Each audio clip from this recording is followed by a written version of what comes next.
Point, comme vous avez dit, quand on a une vision, elle doit être partielle. On ne peut pas être jugé parti. Quand on a déjà un problème avec l'instance elle-même, où là nous avons été traduits en conseil de discipline par cette instance, c'est normal qu'on est contre cette instance, c'est légitime. Donc la personne qui doit être dans la devanture pour militer contre ou pour... D'accord. Un daher n'est jamais un daher déjà, c'est un daher chérifien qui ne doit pas être traité de coquille vide. Ça d'une part. D'une autre part, le daher 1976, est-ce qu'il donne, parce qu'en écoutant mon confrère Tadlaoui, on comprend de par ce qu'il dit que ce daher donne un mandat à vie aux membres du conseil en parlant de renouvelable, c'est-à-dire une possibilité de renouveler, ou bien on est convaincu que le daher de 1976 n'est pas fonctionnel. Changement du directeur, parce que la réalité est autre chose, monsieur Tiwazi. Vous voulez savoir la vérité, monsieur Mehdi. C'est qu'il y a eu des changements. Il y a un changement du directeur, il y a un changement du ministre, il y avait un ministre qui était proche avec le directeur d'une entité qui était contre la fédération. Aujourd'hui, le ministre, il est neutre, il n'est avec personne. Donc, le pouvoir que donnait l'ex-directeur à une entité qui a été créée pour nous contrecarrer, il n'est plus là. Donc, c'est un jeu qu'on n'aimerait pas, comment dire, laver notre linge sale entre nous en public. Parce que tout cela n'a rien à voir avec l'intérêt de la profession, et tous ces écrits-là n'ont rien à voir avec l'intérêt de la profession, n'ont rien à voir avec l'intérêt du citoyen, parce que l'intérêt du citoyen, il est là. Il doit y avoir un conseil de l'ordre qui doit punir un pharmacien s'il commet une erreur. Et lorsque un citoyen pose une plainte auprès de l'instance qui régit la profession, elle doit être exécutée. Deuxièmement, je réponds, Madame Najid Ghaibi, les sanctions disciplinaires n'ont pas été exécutées depuis plus de 20 ans. Et même quand ils ont été exécutés, nous avons perdu au procès. Je vais vous donner une information. Il y a une sanction qui a été exécutée dans une ville il y a plus de 10 ans. Et dernièrement, dommages et intérêts, 100 000 dirhams à payer le Conseil de l'ordre. Parce que la législation de 1976 ne permet pas au Conseil d'avoir ce pouvoir-là. Et le pharmacien, après, il a poursuivi et il a eu gain de cause. Donc aujourd'hui, pour être clair, nous sommes là si nous cherchons l'intérêt de la profession, si nous cherchons l'intérêt du pays. On ne cherche pas à changer les personnes.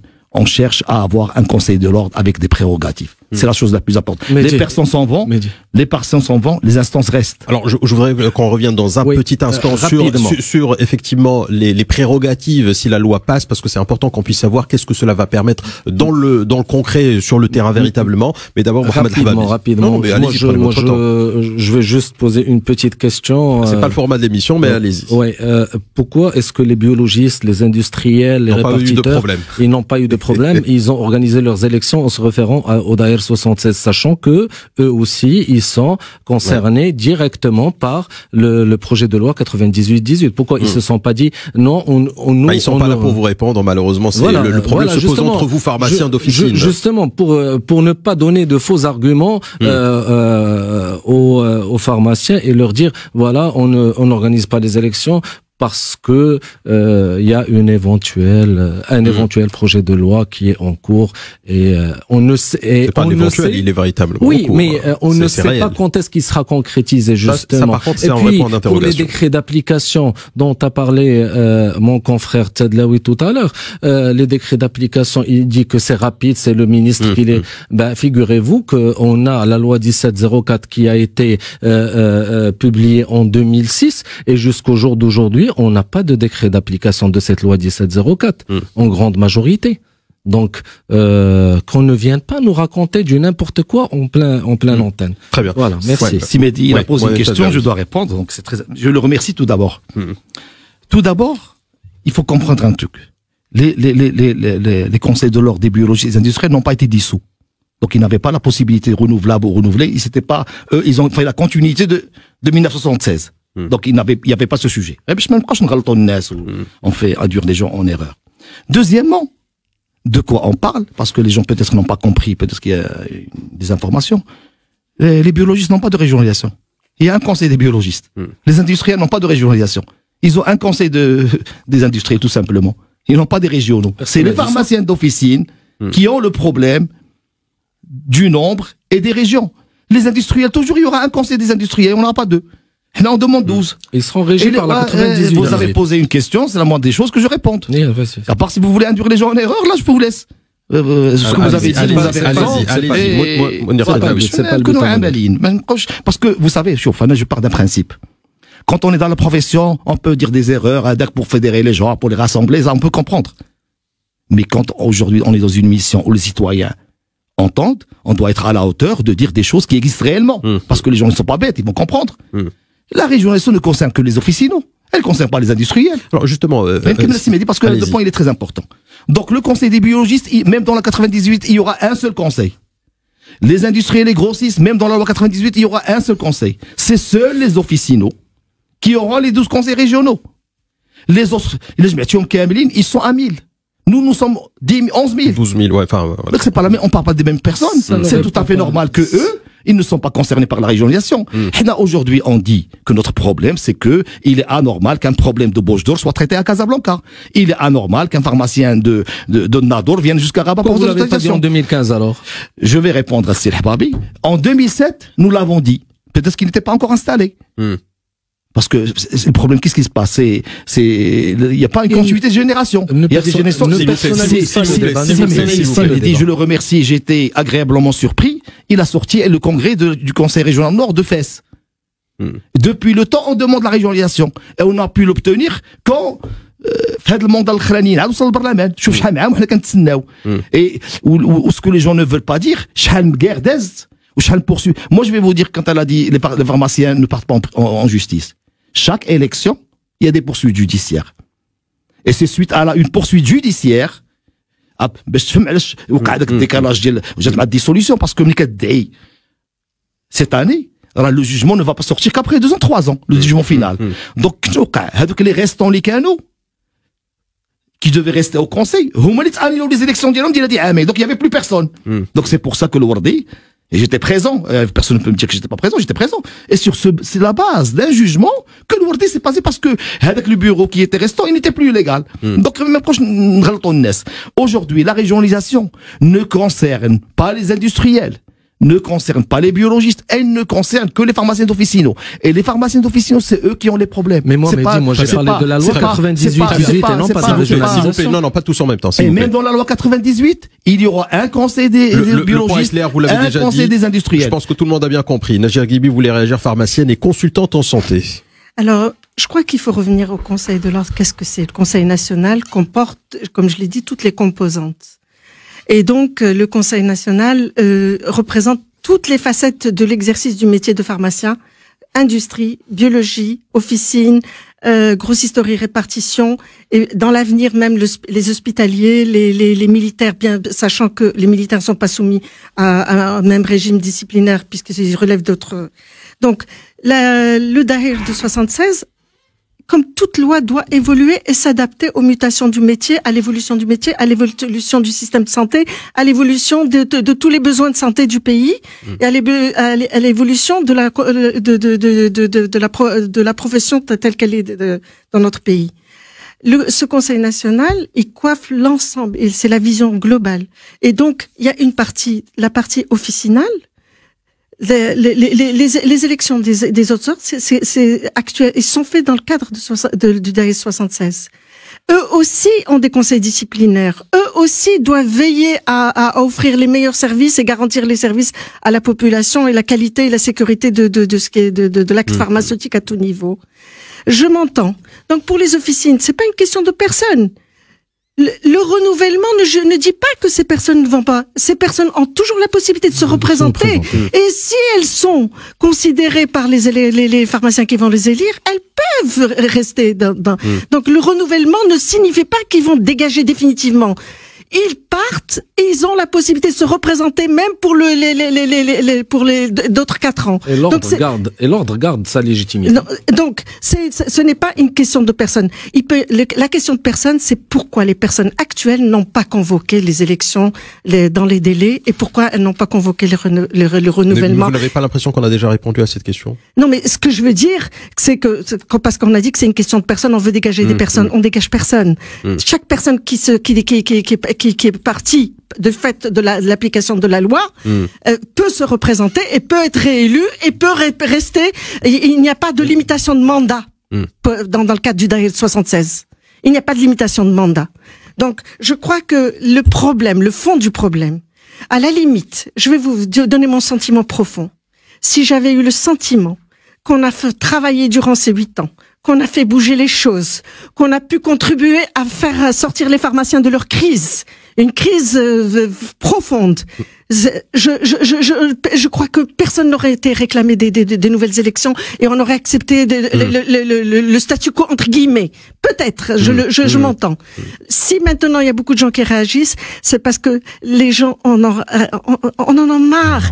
Et on est dans une situation de crise. Les revenus des pharmaciens ont été divisés par moitié. D'autant plus Rien n'a été fait. Éventuellement vers une autre baisse qui serait dans le pipe. On pourra en parler dans un instant si vous le permettez. Najel Gibi, Mohamed Mounir Tadlaoui, très rapidement avant d'enchaîner sur la situation effectivement des pharmaciens et dont une bonne partie aujourd'hui, enfin une partie non négligeable serait en difficulté effectivement financière. Donc, j'aimerais apporter une précision et j'aimerais que Madame Najel Gibi, que je respecte, elle doit corriger. Respect partagé. Voilà. Donc quand une personne s'énerve, et des fois elle dit le fond de sa pensée. Je pense que Madame Najel doit retirer le mot dégage, parce que déjà qu'on dit dégage, ça veut dire on a une position contre ces personnes. On ne dit pas une personne que d'autres. Ils peuvent se représenter. Et là, en fin de mandat, quand on dit dégage, déjà on a parti. Ah non, j'ai pas dit qu'il fallait les dégager. Vous avez dit dégage. Ah bon, vous avez dit dégage. Alors je retire. Je retire. Donc parce que on est en une émission, c'est un confrère, c'est une consoeur, on doit jamais dire à quelqu'un dégage, parce que moi je trouve que c'est malsain. Donc le point le plus important. On peut rester jusqu'à demain matin. Chacun a sa vision. Chacun, il voit les choses. L'angle dialogue. Et Aouteni, est-ce qu'il a une haine contre ces personnes? Il a un problème avec cette instance. Ça joue un rôle. C'est légitime. Mais aujourd'hui, je pense que nous tous, nous avons compris qu'aujourd'hui, nous devons aller de l'avant. Nous avons un projet qui est aujourd'hui en phase de vote. Donc, on est en train de lire Madarouj, aujourd'hui, il y a la solution. Il y a 98. Il n'y aura pas de dissolution parce que c'est la loi. C'est pas nous. On peut pas faire de la dissolution s'il y a déjà une loi. Donc, tout le monde doit fournir des efforts. Je remercie Lux Radio de nous avoir réunis autour d'une table. Ça va permettre aux parlementaires qui entendent l'émission, au pouvoir public, à monsieur le ministre, au secrétaire général qui font un grand effort. Moi, je vais dire la vérité. Le ministère de la Santé fait beaucoup d'efforts au sein du même si c'est pas son travail. Lorsque le ministre est dans la commission sociale, à chaque fois, il dit accélérer la régionalisation. Le secrétaire général, avec ses connaissances au niveau du Parlement, ont tout fait pour accélérer la région, le projet de loi. Et je vais vous dire une information. Cette convocation parce qu'il y a eu une réunion lundi, au niveau de la commission sociale, dans laquelle était présent le ministre, et après les débats au niveau de la commission, ils ont programmé le dernier délai le vendredi. Donc en 4 jours. Quand il y a la volonté politique, on peut tout faire passer rapidement. Aujourd'hui, après la réunion du ministre au sein de la commission sociale, 4 jours après, il y a eu la programmation. Et aujourd'hui, la semaine prochaine, et comme vous savez, le plus grand travail, c'est ce que j'aimerais informer mes confrères et les citoyens, que le vrai travail au sein du Parlement se fait au sein de la commission. Le vote dans la commission est le plus important. Après la plénière, c'est des formalités. Si la commission vote, c'est terminé. Et la deuxième chambre, il part, s'il y a des amendements. Donc, le tout est question de volonté.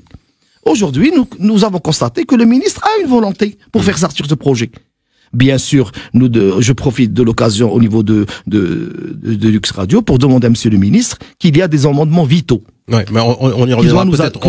Il doit nous aider dans ces amendements. Éventuellement. Mais d'ailleurs, excusez-moi, mais juste une petite question et je vous donne la parole, Mohamed Hababi. Si le texte passe, je sais que vous avez opéré 4-5 amendements, en tout cas importants. Vous me corrigerez peut-être sur le chiffre. Mais si par exemple on les prend pas en compte et que la loi passe en l'état, est-ce que vous allez, vous soutiendrez le fait que le Conseil reste inamovible? moi j'utiliserai... Parce qu'il y a un risque que ça passe dans l'État et que la Commission ne prenne pas en compte vos recommandations. Merci. Moi j'utiliserai la philosophie d'Al-Garaghi, نديروا النية. احنا دايرين النية مع الوزارة، دايرين النية مع البرلمانيين. Et je pense qu'avec النية, les Marocains sont arrivés à demi-finale. Je pense que nous aussi, en tant que pharmaciens, nous allons avoir nos amendements. Mohamed Lahbabi, vous voulez réagir? Même si j'ai été attaqué en ma personne, mais là je suis pas là pour défendre Mohamed Lahbabi, mais pour défendre une vision. Et malgré les attaques, moi, en public, je tends la main à Tadlaoui pour justement se mettre autour d'une table et présenter un seul dossier d'amendement pour le projet de loi 98. Mais ils ont déjà présenté parce que on a encore le temps pour se rattraper si justement la profession y va unie entre eux. Et là, je lui tends la main pour la main tendue, vous la prenez ou pas? Bien sûr, je la prends et je l'invite à déjeuner aujourd'hui. Après Lux Radio, on prend un café. Sans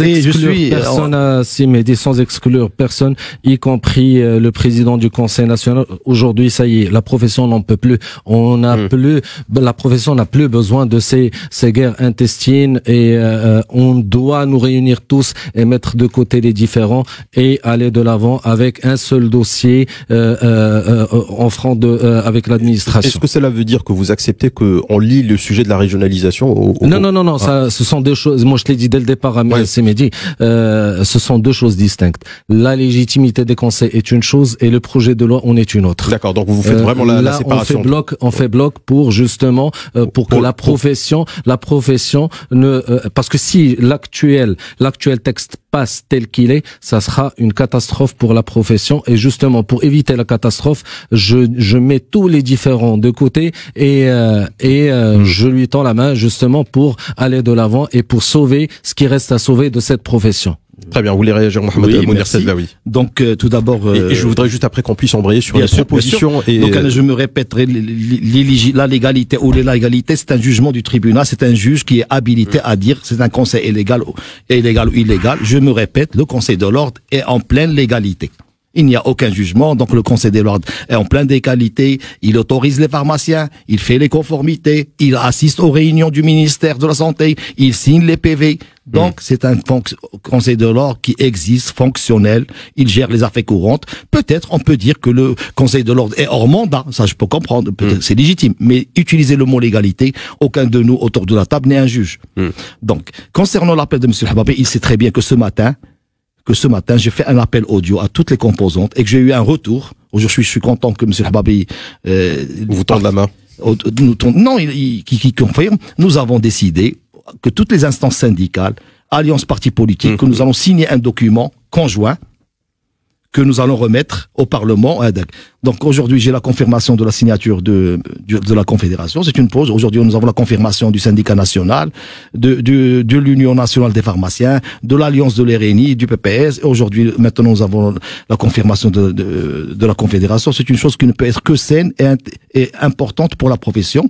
Et nous tous unis, nous allons faire des amendements. Concernant le président du Conseil national, bien sûr, nous tendons la main aussi au président du Conseil national, bien sûr, s'il a le même amendement. Parce que si le président un amendement qui est pour nous vital, il n'a pas la même vision, ben on peut pas signer ensemble. Et c'est légitime. Le président du Conseil national peut avoir un avis contre un président ou même un autre syndicat, il peut avoir une position opposée. Mais au moins que les gens qui ont la même vision déposent des amendements ensemble. Et il y a une chose qui est importante. Dans la profession, on doit avoir des divergences. La multitude des instances n'est pas un problème.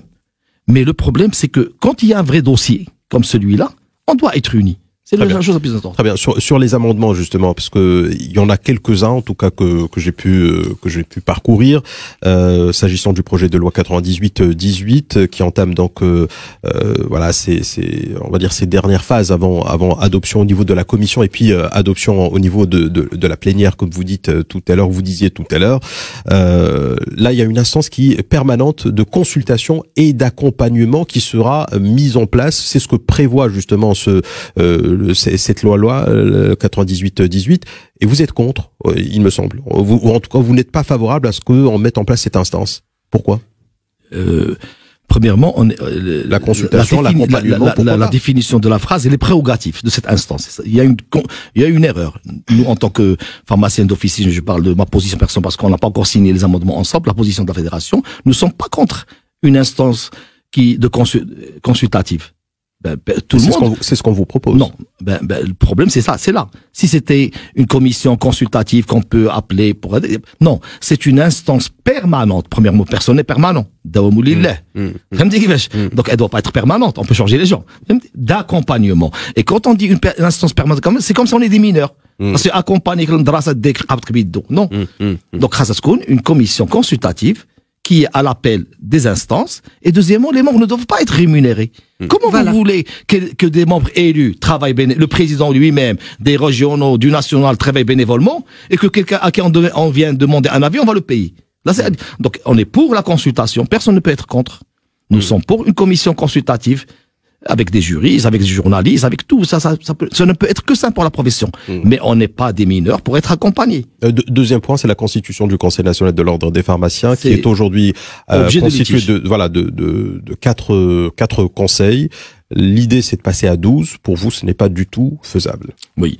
Donc, du moment qu'on est dans une émission radio, le vrai problème, que le problème il est exposé au Parlement, nous devons dire la vérité. La divergence dans les instances entre la majorité, je vais vous expliquer.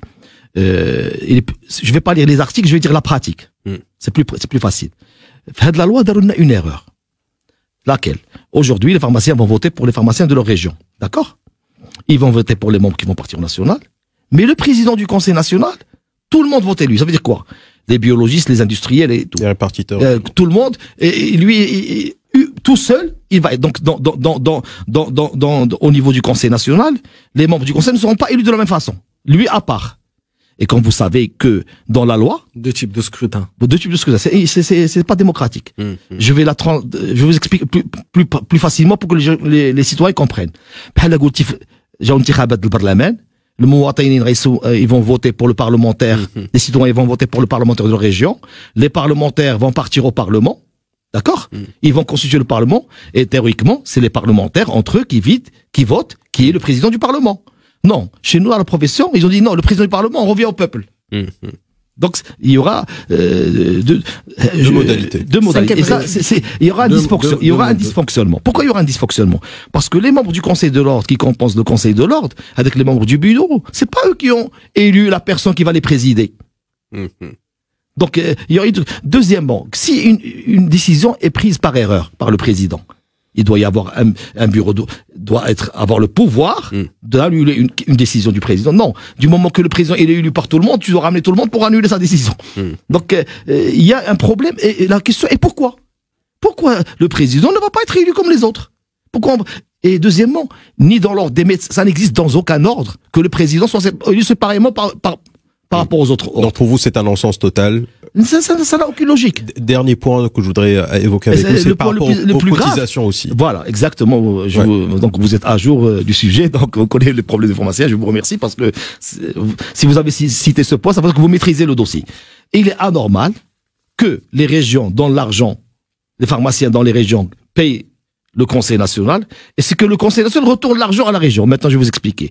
Tu n'es pas gentil avec moi, je vais pas te donner ta cotisation, je vais retarder. Et le Conseil régional, dans son fonctionnement, il sera à la merci de la volonté du président. S'il le paie à temps, s'il le retarde de 4 mois, il va lui créer des problèmes. Donc, aujourd'hui, nous voulons, dans la politique de Sa Majesté, que Dieu l'assiste, il y a une réelle régionalisation. Nous voulons des régions autonomes financièrement.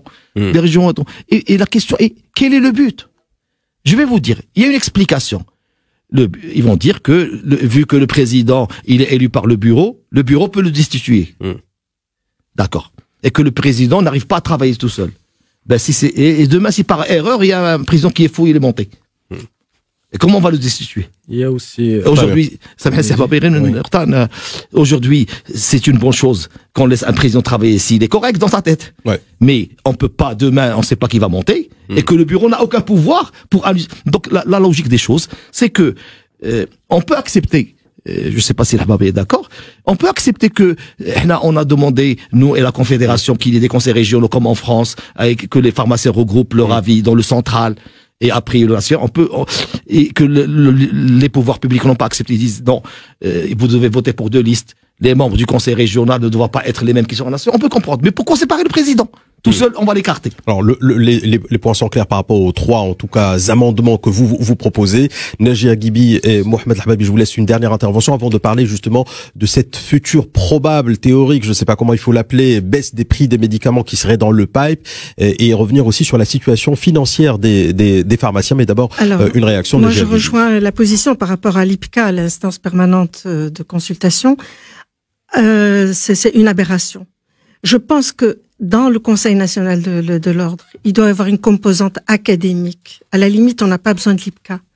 Académique, ça veut dire qu'on puisse avoir des pharmaciens qui sont dans les universités. Ils n'auront pas de pouvoir disciplinaire, ils seront là justement à titre consultatif pour pouvoir faire bouger les textes, pour pouvoir faire bouger la formation de base, pour pouvoir faire bouger donc c'est pour harmoniser toutes les évolutions de notre profession dans le sens de l'acquisition des compétences. Donc à ce niveau-là, c'est important pour donc former les futurs pharmaciens en adéquation avec les attentes que peut avoir le système de santé. Donc les rémunérer, c'est une aberration non plus, sachant que le Conseil national, qui représente l'ensemble des composants de la profession, doit travailler sur des dossiers et peut faire appel à des expertises nationales, internationales ou à des juristes pour pouvoir faire avancer les dossiers et les projets qu'il veut proposer. Et dans ce cas-là, les fonds du Conseil de l'ordre doivent servir justement à mobiliser tout ce qui peut être possible pour faire évoluer notre profession et la défendre au mieux et lui faire jouer vraiment son rôle au niveau marocain. L'élection d'un président par l'ensemble, je pense qu'il y a un bureau du national. Ce qu'il faut, c'est que nous alignions sur une représentation de l'exercice officinal au sein de ce qu'on appellerait un conseil central des pharmaciens d'officine, sachant que effectivement nous sommes une seule profession, mais avec des multiples facettes et des multiples modalités d'exercice et qu'il faut se rattacher. Maintenant, pour les cotisations, on a assisté à des situations par le passé, justement, où les régionaux qui collectent les cotisations ne les transmettent pas forcément au national. Et et je crois qu'il y a une procédure, il y a des textes à mettre en place pour que les choses se fassent dans les règles. C'est des aspects techniques. On peut pas justifier un blocage demain après-demain sur le désirata d'un tel ou un tel pour bloquer un fonctionnement. Il y a ce qui revient aux régions. Et les activités et les prérogatives des conseils régionaux ne doivent pas être venir en compétition ou en contradiction avec les prérogatives du national qui, lui, est en charge de vraiment guider toute la profession dans toutes ses facettes d'exercice. Donc, il faut vraiment clarifier ce qui revient aux régions, ce qui revient à leur mode à leur exercice, leurs prérogatives, et ce qui revient au national, au niveau stratégique. Un conseil national, c'est une vision, c'est une stratégie, c'est vraiment faire bouger les choses, c'est vraiment les adapter.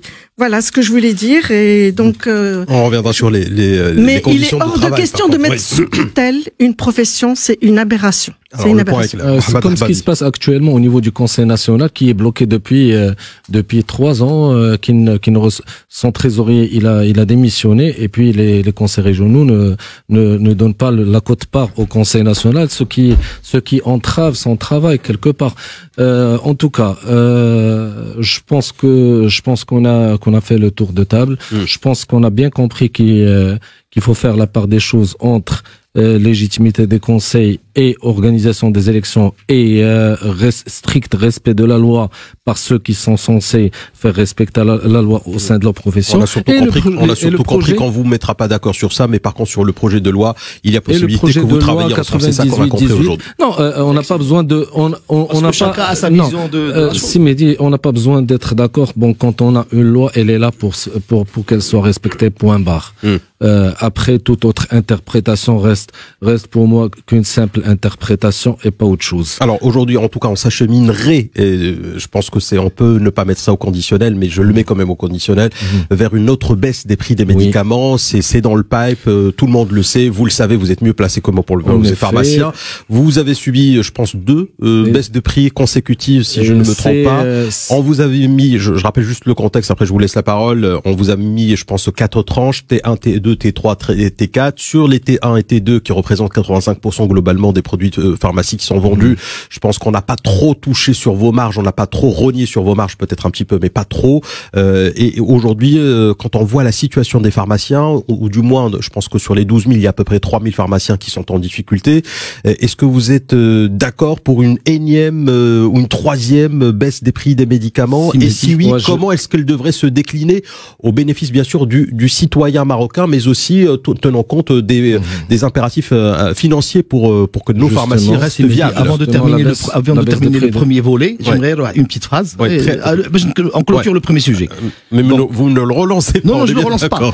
J'aimerais parce que les gens c'est important que les gens comprennent, les citoyens, que les pharmaciens qui ont été autorisés dernièrement et tout, que le Conseil de l'ordre est légal, et que les pharmaciens qui exercent aujourd'hui sous l'autorisation du Conseil de l'ordre, il y a le Conseil de l'ordre en toute légalité. Très bien. Revenons aux médicaments et à la baisse des prix des médicaments. À la baisse des prix des médicaments. Justement, c'est le sujet de discorde entre nous, malheureusement, et Cité de Laoui qui ne cesse de défendre ce décret de fixation, qui a mis à plat toute la profession. C'est le sujet de discorde, justement.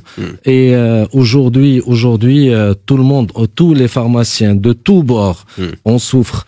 Il n'y a pas un seul pharmacien qui ne se plaint pas de la baisse des prix des médicaments sans aucune compensation, une compensation qu'on nous avait miroitée pendant des lustres, comme quoi ça va être une compensation de la baisse des prix. Or, qu'aucune compensation depuis 2014, date de la promulgation du décret de fixation des prix, n'a eu lieu. Ça d'une part. D'une autre part, aujourd'hui, on assiste à un sérieux problème de sécurité sanitaire. Lequel? Aujourd'hui, je vais m'expliquer. Aujourd'hui, tellement on a baissé le prix des médicaments que les industriels ne s'y retrouvent plus. Du coup, qu'est-ce qu'ils font? Ils commencent à retirer ces produits du marché. Donc, et à votre avis, Simedi, est-ce que on continue à faire baisser le prix du médicament et après on le retrouve pas, ou bien on lui trouve un juste prix?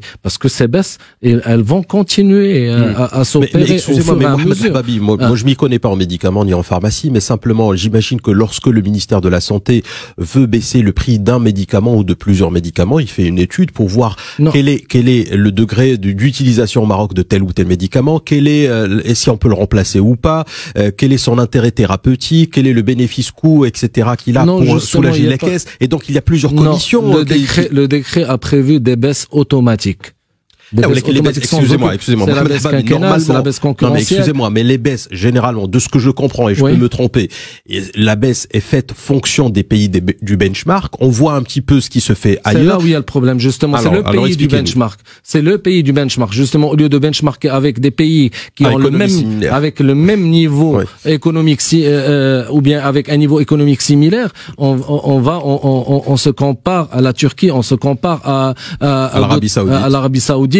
Bah, c'est insensé. Justement, c'est ce qui a donné cette catastrophe. Aujourd'hui, et d'après même la direction du médicament et de la pharmacie, lors de la dernière réunion avec eux, ils ont avoué que ce décret a démontré ses limites et qu'il fallait le changer. Maintenant, on nous a appelé au niveau du ministère, au niveau de l'ADMP, pour donner notre proposition pour amender ce décret de fixation de prix de médicaments.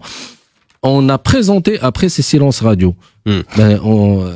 on attend toujours, et les bruits qui courent dans les couloirs, c'est que d'une manière imminente, ils vont même baisser les marges des pharmaciens. Ça, c'est une éventualité. Je n'ai pas la certitude, mais voilà, c'est ce qui court dans les bruits. Très bien. Donc ça, c'est, on va dire, le son de cloche de la Confédération des syndicats des pharmaciens. Au niveau de la Fédération nationale des syndicats des pharmaciens du Maroc, est-ce que vous entendez cette baisse des prix de la même façon? Oui. Merci, Monsieur Mehdi. J'aimerais apporter, parce que dans l'intervention de M. Hababi, il a dit que Tedlaoui a défendu ce décret. Bien sûr, selon les connaissances d'une personne ou les données qu'il a ou ses compétences intellectuelles, chacun interprète le décret à sa manière. Il faut avoir toutes les données pour comprendre, parce que c'est pas facile de comprendre des fois, parce que c'est plus économique. Et bien sûr, on voit la finalité, mais on voit. Je commencerai par le proverbe de Feu Hassan II. La politique, c'est pas un choix entre le bien et le meilleur, entre le mal et le pire. La baisse, elle est mondiale. Donc, on a évité le pire pour avoir une baisse. Donc, la baisse n'est pas liée au Maroc, parce que contrairement à ce que Sidi Hababi a dit, ce n'est pas la vérité. Et que ce que les citoyens doivent comprendre. Je défends le décret de fixation des prix. Laissez-le juste finir, vraiment. Je m'explique. Défendre un décret, tout d'abord, il faut le lire pour comprendre. Deuxièmement, la question est la suivante. Quand on dit quelque chose, elle est mauvaise, ben, on doit la comparer à quelque chose d'autre. On peut pas dire le décret, il est mauvais. Il est mauvais par rapport à quoi? C'est ça ce que M. Papabi, peut-être qu'il ne l'a pas. Parce qu'avant, les prix... personnalisés, parce qu'il a dit que j'ai... Donc, je me répète, je m'explique. Et avant ce décret, on fonctionnait avec quelque chose. C'était l'arrêté de 1960. Donc, l'arrêté, il était pire. L'arrêté, il disait que le médicament au Maroc ne doit pas être plus cher que le prix grossiste hors taxe du pays d'origine. Ça veut dire aujourd'hui, si on a des produits hindous, il ne doit pas être plus cher que les prix grossistes en Inde. Ça aurait été la catastrophe. Enfin, vous lire un produit indien. Parce qu'aujourd'hui, malheureusement, les gens ne prennent pas la peine. Quand on dit quelque chose de mauvaise, ça n'existe pas. Mauvaise par rapport à quoi? Il faut une comparaison. On peut pas dire mauvais comme ça. Donc, premièrement, il faut comparer. Il faut prendre son temps, réfléchir, s'asseoir, comparer l'ancien arrêté par rapport au nouveau décret et voir ce qui est positif et ce qui est négatif. C'est la première chose à faire. Deuxièmement, contrairement à ce qu'a dit M. Hababi, c'est pas vrai. Peut-être qu'il ne le savait pas. Oh, mais arrêtez de personnaliser le... C'est bon, allez-y, dites-nous l'idée directement. Quand on dit, on fait le benchmark avec l'Arabie Saoudite, elle est benchmarkée avec 12 pays, elle-même. Donc ces pays avec qui on benchmark, eux-mêmes sont benchmarkés. Donc on peut pas, c'est pas un pays tout seul qui est benchmarké. Donc les pays eux-mêmes sont benchmarkés entre eux. Donc on compare les 7 Marocains avec Saoudien qui est elle-même benchmarkée avec eux. Donc je vais expliquer, la baisse des prix n'a rien à voir avec le Maroc. Il n'a rien.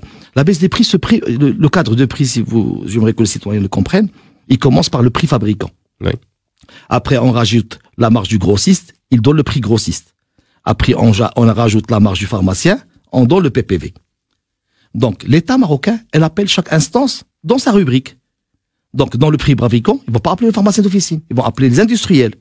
Et c'est avec les industriels, la matière première, l'importation et tout, qui fixent le prix fabricant. Après, les pouvoirs publics appellent les grossistes. Et ils discutent avec les grossistes leur marge.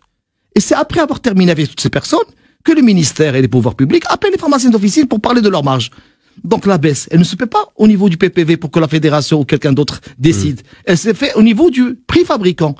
Le PPV ne subit que la baisse du prix fabricant. Donc premièrement, les pharmaciens d'officine ne peuvent ni cautionner, les prix fabricants n'ont rien à voir avec les pharmaciens d'officine. Le pharmacien d'officine, aucune instance ne peut intervenir dans le prix des médicaments. C'est au niveau du prix fabricant. Maintenant, concernant le prix fabricant, le Maroc n'a aucun pouvoir. Parce que quand vous avez les produits qui sont importés, ils ont une marge précise d'importation. S'il l'achète à 100 dirhams, il rajoute sa marge. S'il l'achète à 50 dirhams, il rajoute sa marge. Donc, le Maroc, détrompez-vous si le Maroc a un pouvoir de décision sur les prix des médicaments. Bien sûr, les pouvoirs publics, le ministère, quand il ramasse 50 médicaments qui ont baissé, il dit, on a fait baisser 50 médicaments. Mais c'est au niveau mondial, c'est pas au Maroc. Aujourd'hui. Donc, les produits, quand ils baissent au Maroc, à l'international, automatiquement, avec le laboratoire, il a la même marge d'importation. Elle change pas. Donc, automatiquement, le prix baisse au Maroc. Et automatiquement, il y a une loi qui dit combien il va être décroché pour les génériques. Et ça donne le prix du générique. Donc, c'est une gymnastique qui n'a rien à voir avec le Maroc. C'est fixé à l'étranger. Et la chose la plus importante à savoir, c'est que la loi mondiale, dans le prix des médicaments, il y a deux prix pour les produits innovants. Il y a le prix de la fabrication et le prix de la recherche. Après échéance du brevet, automatiquement, c'est une loi mondiale. On doit enlever le prix de la recherche. Et automatiquement, ces médicaments tombent dans le domaine public. Et qu'est-ce qui se passe? C'est que les multinationales qui ont les produits innovants sont intelligents. Ils font une baisse concurrentielle. Je pense que je termine à expliquer pour les gens qui doivent expliquer. Je n'ai pas bien compris ce que je voulais dire. Donc les gens qui ont... On ne discute pas le décret. J'explique, vous parlez tous les deux en même temps. On ne discute pas le décret. C'est un sujet qui je vais expliquer. Vous êtes en train de parler en même temps, on ne comprend rien du tout. Moi j'aimerais, c'est une émission radio, il faut que le citoyen marocain comprenne comment les médicaments sont fixés. S'il vous plaît, parce qu'il ne reste pas beaucoup de temps. Donc, automatiquement, quand la multinationale, les produits innovants perdent le brevet, ils diminuent presque de 40%. Mais des fois, ils diminuent plus. Pourquoi? Pour éviter qu'un génériqueur puisse fabriquer. Ouais. Oui. Donc, c'est une stratégie commerciale qui n'est pas liée au Maroc, qui n'est pas liée au pharmacien d'officine. Le pharmacien d'officine n'a rien à voir avec la baisse des prix, ni avec le prix barrique. Il va juste la subir. Il va la subir. Deuxièmement, ce que vous avez dit là, pourquoi à l'Europe, il n'y a pas ce danger? C'est la question pertinente. Les pharmaciens n'ont pas crié. Parce qu'en Europe, quand les ministères de la Santé ont compris que les baisses sont imminentes et que le pharmacien, s'il reste dans le cadre de la marge, il va faire faillite, ils ont rajouté à la marge du pharmacien une rémunération sur l'acte pour le sauver. Est-ce qu'on l'a eu au Maroc? Et aujourd'hui, je m'explique s'il vous plaît. Aujourd'hui, au Maroc, si on reste dans le cadre... Le pharmacien pur et dur, dans le cadre de la marge, on va pas s'en sortir. Très bien. Et donc, le système mondial, aujourd'hui, est sorti du principe de marge dans le principe de rémunération pour compenser les pharmaciens. Et c'est pour ça que les pharmaciens en Europe ont pu se... Le point est clair. Je vais vous donner la parole. Ne vous inquiétez pas, Mohamed Hababi. Vous allez pouvoir corriger, rectifier, approfondir ce que vous voulez. Najer Gibi, pharmacienne et consultante en santé. Oui, j'ai un petit retard par rapport à mes deux confrères. C'est vrai. Oui. À mon avis, les baisses de prix, on le sait, que c'est le médicament et le paramètre le plus facile sur lequel peuvent toucher les pouvoirs publics pour un petit peu faire des économies. Mais c'est un calcul trop simpliste, On dit que ça représente 32% ou 33% de la masse de ce qui est de l'assurance pour l'assurance maladie. Mais d'abord, il faut revoir le médicament dans son ensemble. Il y a des médicaments qui sont distribués par les officines, et il y a des médicaments qui sont utilisés dans le cadre hospitalier et des médicaments utilisés dans les structures privées de cliniques et autres. Parmi, vous l'avez souligné tout à l'heure, les tranches T1, T2, T3, donc les T3, T4 qui sont au-delà de 1000 dirhams, ceux-là, la majorité sont en dehors du circuit pharmaceutique ou quelques pharmacies et avec une situation pas du tout transparente. Il y a un prix facial, il y a une marge qui ne couvre que dalle, qui ne couvre même pas la fiscalité, qui rémunère que rien. C'est une marge. C'est vrai qu'elle avait été acceptée comme effort à l'époque lors du décret de prix. En compensation, on avait joué sur la marge T1 qui représentait la masse la plus forte, la plus vendue. On nous avait miroité. On vous a donné 33%, je crois. Oui, voilà, oui, 33 en brut, ce qui laisse en net 8%. 8 à 10%. Il faut que les gens comprennent ce qui se passe. On nous a fait miroiter, on nous a dit qu'il y aura un effet volume qui va venir compenser le reste. Surtout avec l'assurance. Voilà. Et qu'on allait faire, donc, on a accepté. On a accepté la révision. Comme partout ailleurs, pour les produits chers, il est logique qu'il y ait une baisse de marge. Mais sauf que là, il y avait plus de marge du tout quand on y réfléchit et qu'il y avait des pratiques qui sont installées. Alors, le benchmark s'est fait sur la base du prix. Un seul élément des coûts. Il ne s'est pas fait il ne s'est pas fait sur ce qui se passe dans ces pays pour les pharmaciens qui ont des rémunérations mixtes, rémunération sur toutes les missions les interventions qu'ils font, rémunération aussi en rapport avec le médicament. Alors, dans l'acte pharmaceutique et en rapport avec les médicaments. Actuellement, en France, il y a les produits de radiologie qui passent dans les centres de radiologie. Tout de suite, il va y avoir une compensation de la perte pour les pharmaciens qui sera évaluée. Deuxième chose, il y a l'impact de l'inflation. Tout de suite, il y a une rémunération qui va venir pour les pharmaciens sur le médicament, un honoraire de responsabilité. Il y a une cascade d'au moins 20 honoraires. Et je pense qu'il faut une véritable que les autorités décident de baisser le prix, c'est leur choix. Mais qu'elles fassent ce qu'elles veulent, mais qu'elles maintiennent les équilibres économiques et la viabilité de l'officine dans ce pays. et qu'elle la maintienne sur la base des exemples qui ont été éprouvés ailleurs, chiffrés, et qui sont dans des projets, dans des démarches gagnant-gagnant, et il est prouvé, et nous apporterons la preuve, nous avons tous les éléments chiffrés, que ça apporte des économies au système de santé et la viabilité du système de santé. Donc on ne peut pas voir un petit angle de la profession ou du médicament ou du benchmark sans prendre en compte tous les autres éléments. La consommation du médicament, les médicaments conseils, c'est aberrant. Ils veulent faire baisser les médicaments conseils alors qu'ils rendent service. C'est des médicaments ils rendent service à la population, ils rendent service aux fabricants. Ouais. Qu'est-ce qu'on voit maintenant? Ces médicaments conseils disparaissent, ils sont switchés en complément alimentaire. Le moins de sirop, c'est 90 dirhams.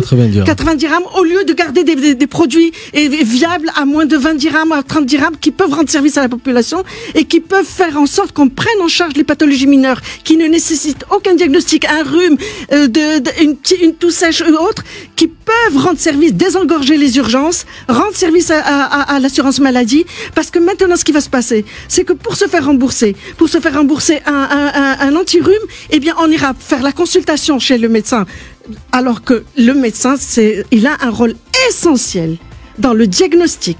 Au lieu de laisser cette partie-là qui se fait partout, qui se fait dans la réalité. Donc, on fait disparaître des médicaments qui rendent service en proximité, en urgence, et qui donnent des économies. Voilà. Le point est clair, Mohamed. Je voulais juste rapidement, lire. Naji Al-Ghibi, mais non, vraiment mais j'avais un retard. Je veux juste lire c'est pour ça que je prends sur moi. Un petit texte. C'est l'OMS qui le dit, c'est pas moi qui le dis. Pour qu'un système de soins de santé accessible, durable, abordable et équitable puisse assurer l'efficacité, l'innocuité et la qualité des médicaments, il doit être composé des éléments suivants: l'intervention en santé publique, les soins pharmaceutiques, l'utilisation rationnelle des pharmacothérapies, la gestion efficace et stricte des médicaments, et le pharmacien a de toute évidence un rôle important à jouer dans le processus de réforme du secteur de santé. Pour qu'elle puisse toutefois le faire, le rôle du pharmacien doit être avant tout redéfini et réorienté et assuré et compensé. Mohamed Hababi, et ce sera aussi le mot de la fin puisque nous avons largement débordé. 15h35, nous avons débordé de 5 minutes. Président de la Confédération des syndicats des pharmaciens du Maroc, allez-y. Alors pour finir, moi je dirais que les actuels conseils de l'ordre, ils ont travaillé avec 3 ministres, 3 chefs du gouvernement, 4 directeurs de la DMP. Il est grand temps qu'ils organisent leurs élections et autre chose pour que la pharmacie d'officine assure sa viabilité. Il faut plus qu'elle repose seulement sur la marge, mais il va falloir lui donner de nouvelles missions. D'une autre part, il faut qu'il y ait une rémunération sur l'acte pharmaceutique. Mounir Tedlaoui, secrétaire général de la Fédération nationale des syndicats des pharmaciens du Maroc, et ça sera le mot de la fin, très rapidement s'il vous plaît. J'aimerais apporter une précision que le pharmacien d'officine est le seul acteur de santé qui donne les conseils gratuitement, qui fait les permanences et les gardes gratuitement, qui est au service du citoyen 24 heures sur 24. Nous recevons 2 millions de Marocains par jour. Nous sommes fiers de notre pays et nous sommes fiers de notre roi, que Dieu l'assiste. 15h36, merci beaucoup en tout cas nos invités pour leur participation dans Avec ou sans parure. Merci à Mohamed Lahbabi, président de la Confédération des syndicats des pharmaciens du Maroc. Merci à Naji Al-Ghibi, pharmacienne et consultante en santé. Merci également à Mohamed Mounir Tedlaoui, secrétaire général de la Fédération nationale des syndicats des pharmaciens du Maroc. Merci encore une fois à nos invités. Tout de suite, place aux après-midi tentations, c'est jusqu'à 18h.